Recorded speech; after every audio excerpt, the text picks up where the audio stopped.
बिस्मिल्लाहिर्रहमानिर्रहीम। अस्सलाम वालेकुम नादरीन, आप यूट्यूब चैनल देख रहे हैं, मैं इमरान खान हूँ। नादरीन, सबसे पहले तो इमरान खान साहब को एक मरतबा फिर पिम्स अस्पताल में ले जाया गया। रात के जैसे कार्रवाई डालते हैं वैसी ही कार्रवाई डाली गई। उन्हें अस्पताल में पहुंचाया गया, उनकी आंख को तीसरी मरतबा इंजेक्शन लगाया गया क्योंकि 4 हफ्ते मुकम्मल हो गए थे और 4 हफ्ते के बाद उनको अस्पताल में लेकर आना था। ये चीज़ें काफ़ी नॉर्मलाइज हो चुकी हैं। इमरान खान साहब की कैद तन्हाई बहुत नॉर्मलाइज हो चुकी है। फैमिली से उनकी मुलाकातें ना करवाना बहुत नॉर्मलाइज हो चुका है। उनकी एक आंख का ज़ाया होना, उसकी खबरों को बाहर निकालना, चीज़ों को नॉर्मलाइज किया गया है।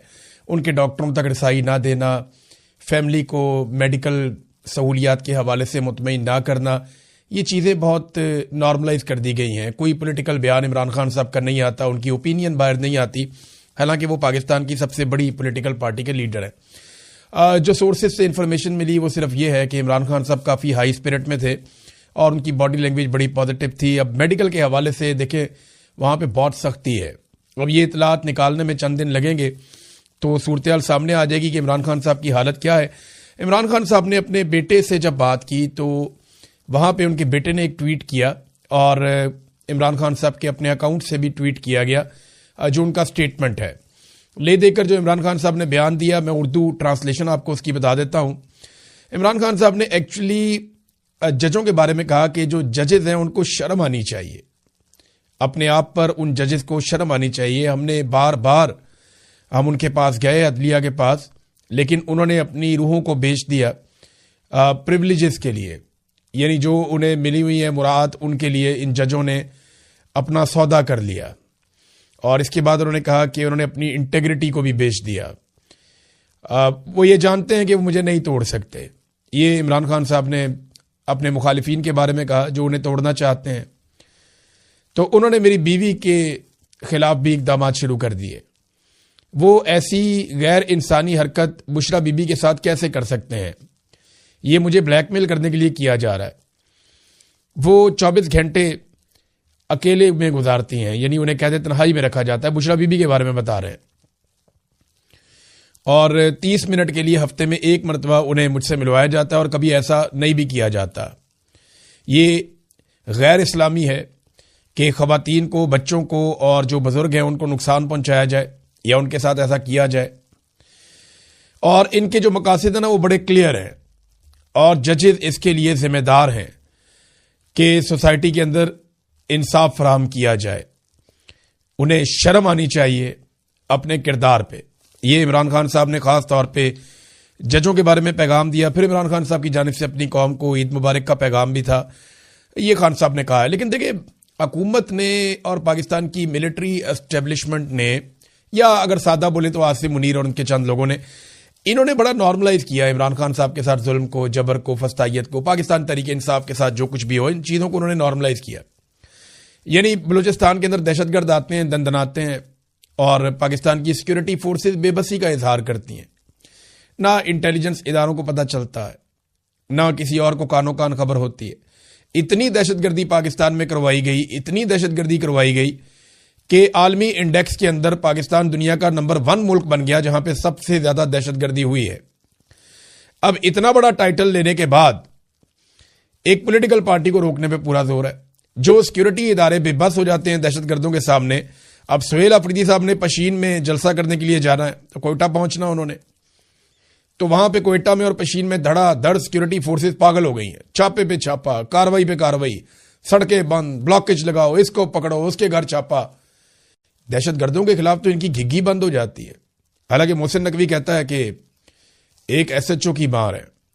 तो पॉलिटिकल पार्टी के पीछे ये हाथ धो के पड़ जाते हैं और दहशतगर्दों के सामने इनका ऐसा लगता है कि बस ही नहीं चलता, इनका कोई जोर ही नहीं चलता। जोर तो इनका आवाम के ऊपर चलता है। अभी देखें, शहबाज शरीफ ने आकर कहा कि मैं पेट्रोलियम मसनूआत की कीमतें नहीं बढ़ाऊंगा। एक दिन के बाद हाई ऑक्टेन की जो कीमत है वो बढ़ा दी, मट्टी के तेल की कीमत बढ़ा दी। अब मट्टी का तेल तो आम आदमी इस्तेमाल करता ना, वो लोग जो लकड़ी के ऊपर मट्टी का तेल डालते हैं फिर उसे आग लगाते हैं, उनको इस्तेमाल करना होता है मट्टी का तेल। अब मट्टी के तेल से गाड़ियां तो नहीं चलती ना, वो गरीब आदमी का फ्यूल है। तो वो मट्टी का तेल महंगा कर दिया, 70 रुपए लीटर, मजीद महंगा कर दिया। पहले भी महंगा किया था इन्होंने। हाई ऑक्टेन को महंगा कर दिया ये सोच करके, हाई ऑक्टेन जो है वो अमीर लोग इस्तेमाल करते हैं, बड़ा आला किस्म का फ्यूल जो है।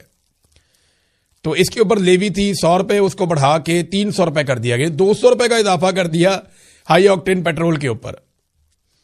और अभी भी याद रखिएगा ये 550 रुपए के करीब हो गया हाई ऑक्टेन का 1 लीटर। अब ये हालांकि ये डालते अमीर लोग ही हैं, इसका नतीजा क्या निकलेगा? वो जो शशका करते थे अपनी गाड़ियों में हाई ऑक्टेन डालते थे, वो हाई ऑक्टेन डालना बंद कर देंगे, 70-75% लोग डालना बंद कर देंगे। तो जब वो बिकेगा ही नहीं तो उसमें से ये कमाएंगे क्या? तो वो कहते गंजी नहाएगी क्या, नचोड़ेगी क्या? तो ये वही मामला है इनका। जब वो बिकना ही नहीं है तो उसमें से इन्होंने कमाना क्या है? जितना महंगा इन्होंने कर दिया, लोग दूसरा वाला डालेंगे या मिक्स करके डालेंगे, जैसा कि नॉर्मली लोग करते हैं। पाकिस्तान में पहले भी बचत करते हैं। है वैसे फ्यूल वो अमीर आदमी का है, लेकिन इतना जब आप बढ़ा देंगे ना तो वो भी दूसरे फ्यूल पे आ जाएगा। और अभी आप देखिएगा ये दूसरे फ्यूल की कीमत भी बढ़ाएंगे। ये इतने अच्छे नहीं है कि ये कौम का एहसास करें। जब इन्हें पता चलेगा कि इससे भी पैसा नहीं बन रहा तो ये एक और तरीके से पैसा बनाएंगे।